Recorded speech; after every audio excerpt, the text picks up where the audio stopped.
আজ আমরা বেশ কজন মিলে এলাম এই বাঞ্ছারামের বাগানটাতে। কত সুন্দর রোদ উঠেছে ওই মাঠটাতে। আমাদের সবার বড় রঞ্জিত ভট্টাচ, ম্যানেজার সঞ্জীব মিশ্র, হিসাবের লেখালেখিটা করতো সৌমেন মাস্টার, কুন্তল কবিরাজ কাগজে কি লিখেছে সে শুধুই পড়তো।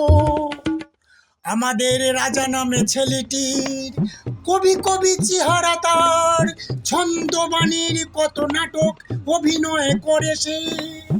লক্ষ্মীদি আমাদের খাবারে নিয়ে এসে শুধুই ব্যস্ত। প্রথমেই খাবার ছিল কফি বিস্কুট, তারপর গরম বেকনি মুড়ি, খাসির মাংসটা আলু দিয়ে হবে ঝোল, সাদা ভাতের সাথে খাবো সবাই একই সাথে। তারপর কে কোথায় চলে যাব, শুধু পড়ে থাকবে এই বাগানের মালিনী। এই বাগানটাতে কতজনই আসে যায়, শুধু পড়ে থাকে এই বাগানের মালিনী। আমরা বেশ কজন মিলে এলাম এই বাগানটাতে।